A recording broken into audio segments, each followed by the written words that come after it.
नमस्कार दोस्तों, target exam academy में आप सभी का स्वागत है। मैं हूं ज्ञान प्रकाश और आज हम कवर करेंगे प्राचीन इतिहास के अंतर्गत वैदिक सभ्यता को कि आखिर वैदिक सभ्यता है क्या। तो सबसे पहले शुरू करते हैं हम वैदिक सभ्यता के परिचय को। ठीक है, कि परिचय में क्या कहता है। तो कहता है कि वैदिक सभ्यता जो आपको है वह प्राचीन भारत की पहली साहित्यिक सभ्यता है। क्या है? पहली साहित्यिक सभ्यता। रीजन क्या था कि सिंधु घाटी सभ्यता में हमें कहीं लिखित प्रमाण नहीं मिला था, या फिर मिला भी था तो हम उसको पढ़ नहीं पाए थे। लेकिन वैदिक सभ्यता में लगभग चीज़ों को हमने अध्ययन कर ली। अब इसका कार्यकाल क्या है? तो इसका कार्यकाल आपको है 1500 ईसा पूर्व से लेकर 600 ईसा पूर्व तक। यानी कि जो वैदिक सभ्यता है वह 1500 ईसा पूर्व से लेकर 600 ईसा पूर्व तक उसका क्या रहा है? टेन्यूर रहा है, कार्यकाल रहा है। इसके बाद आता है कि आखिर जो ये आर्य थे जो वैदिक सभ्यता की स्थापना की थी वे कहाँ से आए थे?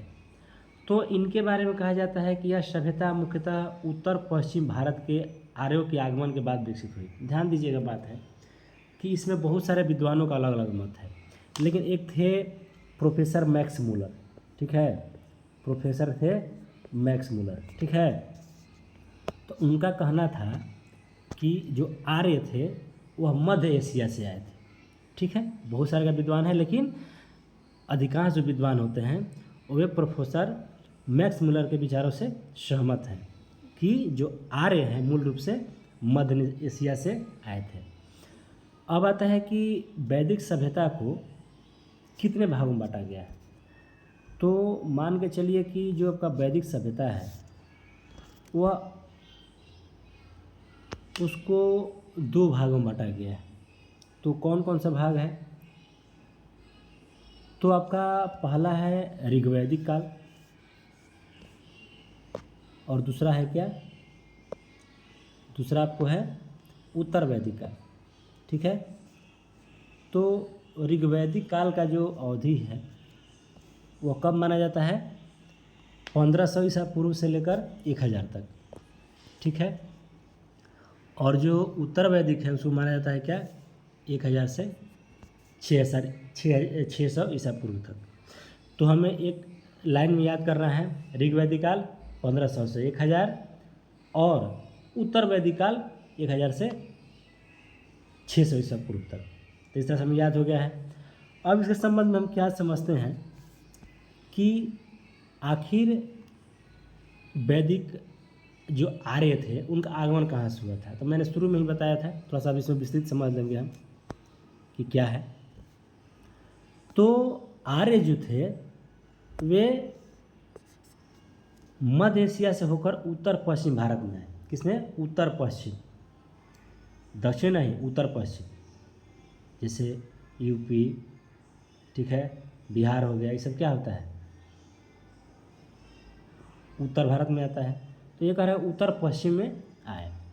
अब आता है इसको, उन्होंने सप्त सिंधु क्षेत्र निवास किया। जो सप्त सिंधु है जिसमें नदियाँ बहती हैं उसमें क्या किए? ये निवास किए। यही वजह होता है कि जो सिंधु नदी है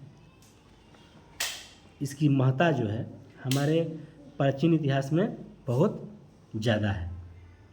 ठीक है, अब आता है काल विभाजन।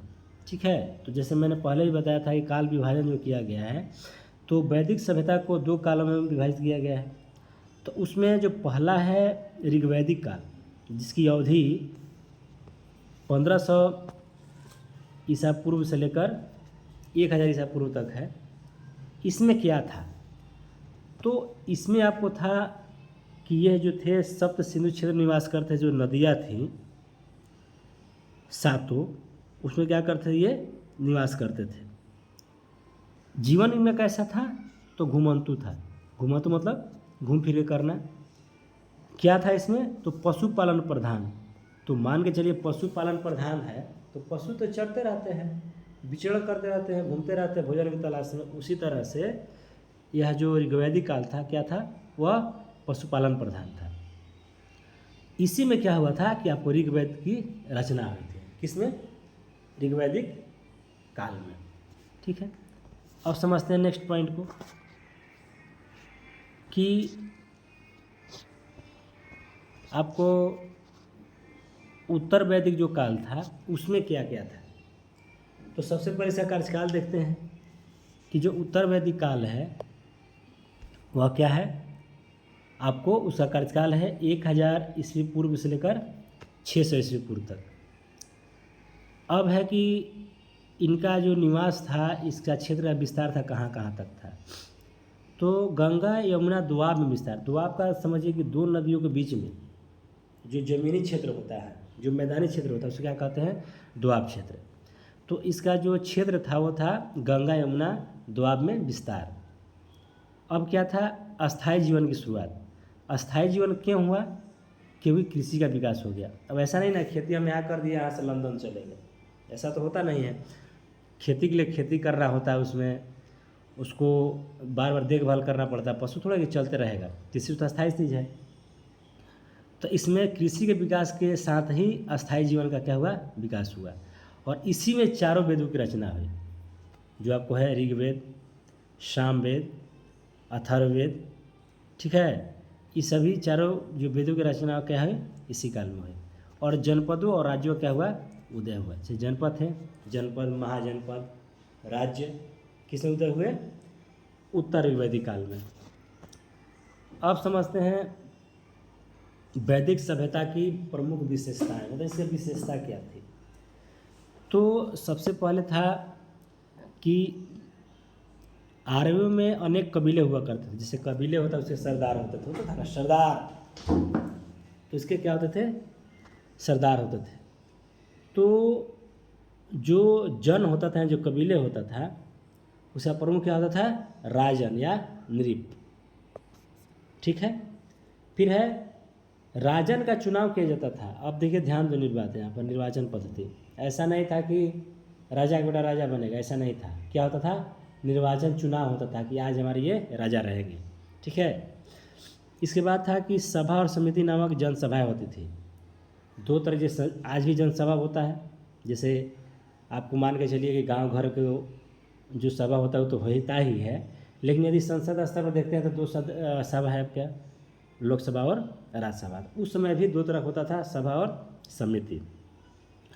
अब इसमें क्या था कि राजा को सहायता देने के लिए, ठीक है, क्या था, पुरोहित, सेनानी और ग्रामीण आदि अधिकारी होते थे। शासकीय अफसर होते हैं ना, IAS IPS होते हैं, बिल्कुल उसी तरह से उस समय राजा को सहायता देने के लिए क्या होते थे, आपको पुरोहित, सेनानी, ग्रामीण आदि अधिकारी होते थे।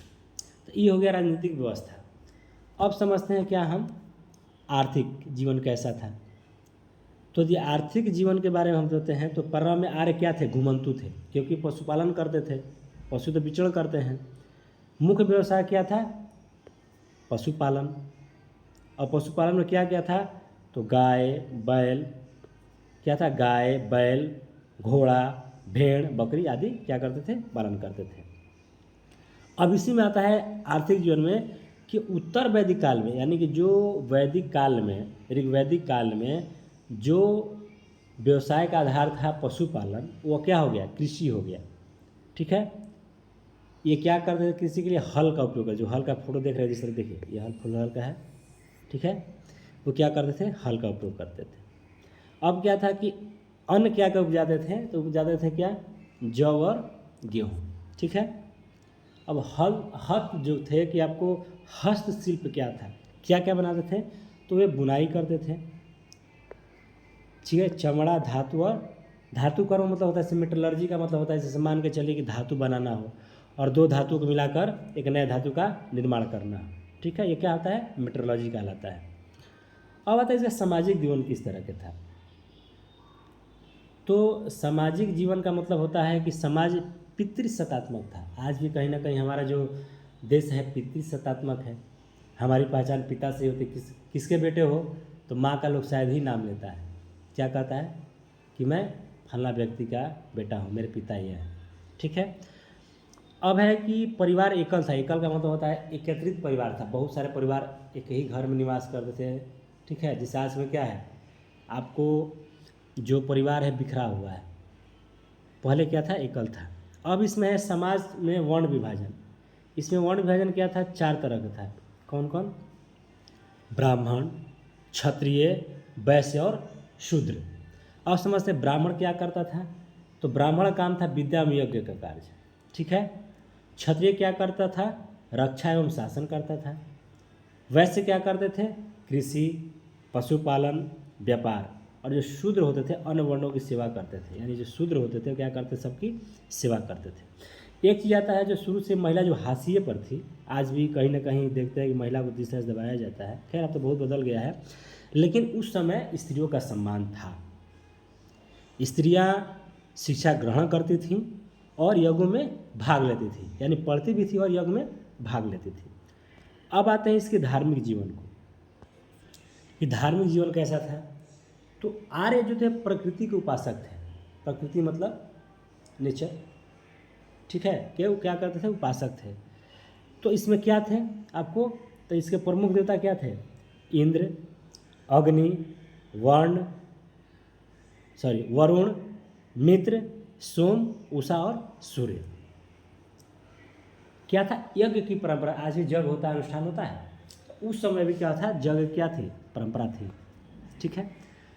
अब आता है जो मंत्रोच्चारण है, जैसे ओम भूर्भुवः स्वः तत्सवितुर्वरेण्यं भर्गो देवस्य धीमहि धियो यो नः प्रचोदयात्, ये जो गायत्री मंत्र है। तो मंत्रोच्चारण जो होता है वो क्या है, ऋग्वेद में मिलता है, ठीक है। अब समझते हैं कि वेदों को अपुरुषेय माना जाता है। जैसे जो वेद होता है उसको क्या कहा जाता है, कि वेद जो होते हैं अपुरुष होते हैं, ठीक है, अपुरुषीय माना जाता था, ठीक है। देख रहे हैं इंद्र का, ये आपको इंद्र हो गए, अग्नि हो गए, वरुण हो गए, मित्र हो गए, सूर्य हो गए और सोम हो गए। अब समझते हैं नेक्स्ट चीज में, जिसमें आपको साहित्य आता है, ठीक है। तो साहित्य में क्या था कि वैदिक सभ्यता जो है, वह जो साहित्य है वह वेदिक रूप में है। जो साहित्य किसमें है, वेदिक रूप में है। जैसे सबसे प्राचीन कौन सा है, ऋग्वेद, जिसमें 1028 सूक्त और 2552 मंत्र हैं। उसके बाद आता है क्या, सामवेद। तो सामवेद किसमें है, आपको संगीत से संबंधित मंत्र है। जिसमें सामवेद होता है उसमें क्या है, संगीत से, जैसे सा रे ग म प ध नि सा, सा नि ध प म ग रे सा। तो जो संगीत का अध्ययन करते हैं उसमें सरगा सारे गमा, ठीक है। तो इसी में आपको उसका उल्लेख मिलता है आपको। इसके बाद आता है यजुर्वेद। तो यजुर्वेद में क्या होता है आपको, कि यज्ञ की विधियाँ, यज्ञ किस तरह से होता है, उसका विधि कैसा है, उसका अनुष्ठान किस तरह से करते हैं, किसमें मिलता है, यजुर्वेद में। आयुर्वेद मत समझ लीजिएगा, इसमें है यजुर्वेद में, ठीक है। अब आता है अथर्ववेद, ठीक है। अथर्ववेद में क्या है, जादू टोना, रोग उपचार और शांति मंत्र। यानी आयुर्वेद जो है अथर्ववेद का एक तरह से उपवेद है, ठीक है, जिसमें रोग का उपचार होता है, आयुर्वेदिक दवा, हर्बल लाइफ, ठीक है। अब समझते हैं वैदिक काल की अन्य विशेषताएं क्या थी। भाषा देखिए, भाषा क्या था, वैदिक संस्कृत। संस्कृत भी था, कौन था, वैदिक संस्कृत। लिपि क्या थी, तो लिपि जो थी लिखित रूप में लिपि का प्रमाण नहीं मिलता है, लिपि कौन सी थी, लेकिन कुछ ना कुछ था तभी तो लिखा गया है। शिक्षा किसी गुरुकुल प्रणाली, यानी कि न विद्यार्थी स्कूल जाते थे, न शिक्षक स्कूल जाते थे। विद्यार्थी क्या करते थे, जहाँ पर शिक्षक निवास करते थे, आमतौर पर जो ऋषि महर्षि थे उन्हीं के आश्रम में रहकर पढ़ाई करते थे, जिसे क्या कहते हैं, गुरुकुल व्यवस्था। अब है कि लोग का जीवन जो था पहनने का किस तरह से था, तो पुरुष धोती पहनते थे और स्त्रियाँ क्या करती थी, साड़ी पहनती थी। ठीक है। अब है आभूषण। आभूषण में क्या क्या था, तो सोना था, चांदी था, तांबा जो थे प्रमुख आभूषण थे। भोजन में क्या करते थे, जौ, गेहूँ, ठीक है, दूध, दही, घी और मांस का भी सेवन करते थे। आवास किस तरह का था, तो लकड़ी, बांस, घास और फूस के घर बने थे। परिवहन के लिए क्या था, बैलगाड़ी, ठीक है, बैलगाड़ी था, घोड़ा था और क्या था, रथ। पिक्चर देख रहे होंगे आप लोग। ठीक है। अब है कि वैदिक काल का महत्व क्या है, किस तरह से इसका महत्व है। तो यह भारतीय इतिहास का प्रारंभिक साहित्यिक काल है, जिसे कहना तो सिंधु घाटी सभ्यता भी था, लेकिन उसमें लिखित प्रमाण कहाँ कुछ हुआ है, अगर है भी तो नहीं, लोग नहीं पढ़ पाए। तो भारतीय इतिहास का प्रारंभिक साहित्य काल है। ठीक है। फिर है कि वैदिक साहित्य हमारी प्राचीन संस्कृति और धर्म का मूल आधार है। आज भी देख रहे हैं हम, हो रहा है ना, कि जो हमारा धर्म का आधार है, जो सनातन धर्म है, जो आज तौर पर उसको प्रमोट किया है, पर जो भी है उसको प्रचार किया जा रहा है, उसमें हमारी संस्कृति का झलक मिलता है। इस काल में क्या है आपको, इस काल में वो क्या है, धर्म, समाज, राजनीति, अर्थव्यवस्था और साहित्य की नींव पड़ी इसी काल में। चाहे धर्म हो, समाज हो, राजनीति और अर्थव्यवस्था हो या साहित्य, इसकी क्या है, नींव पड़ी, शुरुआत हुआ। अब है आगे चलकर महाजनपदों और साम्राज्यों के उदय का मार्ग प्रशस्त हुआ। जैसे धीरे धीरे गाँव में लोग ग्रामीण रहते, धीरे धीरे मन बढ़ा, इच्छा बढ़ी, वो क्या किया, धीरे धीरे दूसरे क्षेत्रों में शासन करना शुरू किया, फिर दूसरा आक्रमण करना शुरू किया। ठीक है। तो अजीत के छोटे छोटे भागों, बड़े बड़े भागों में क्या किए, विस्तार किए। वही आगे चलकर आपको महाजनपद बना और साम्राज्य बड़ा बड़ा बना। ठीक है। यदि हम इसको कंक्लूजन समझ, सारांश, तो सारांश क्या कहता है कि वैदिक सभ्यता भारतीय इतिहास की प्राचीनतम साहित्यिक सभ्यता है, जिसकी शुरुआत जो है आर्यों के आगमन के साथ हुई। यह सभ्यता ऋग्वैदिक और उत्तर वैदिक दो कालों में विभाजित है। इस काल में समाज, राजनीति, धर्म, अर्थव्यवस्था और साहित्य के सभी क्षेत्रों में महत्वपूर्ण विकास हुआ। यानी जो प्रारंभिक चरण में जो अगर मानिए HD क्वालिटी में कुछ मिला, होता है ना, फुल HD देखते हैं, यानी कि पहले की अपेक्षा सिंधु घाटी सभ्यता की अपेक्षा अगर बेहतरीन कुछ मिला तो क्या था, वैदिक सभ्यता। तो इस तरह से जो वैदिक सभ्यता छोटा चैप्टर था, हम उसको पॉइंट वाइज कवर किए और हमने हर बिंदु को समझाने का प्रयास किया। तो यदि आपको आज का क्लास पसंद आया हो तो वीडियो लाइक करें, शेयर करें और सब्सक्राइब करना बिल्कुल ना भूलें। यदि इस क्लास के बारे में कोई सलाह हो, शिकायत हो या कोई मशविरा हो तो आप मुझे कमेंट सेक्शन में जरूर बताइए। तो इस तरह से आज का सेशन समाप्त होता है। मिलते हैं नेक्स्ट क्लास में, तब तक के लिए धन्यवाद।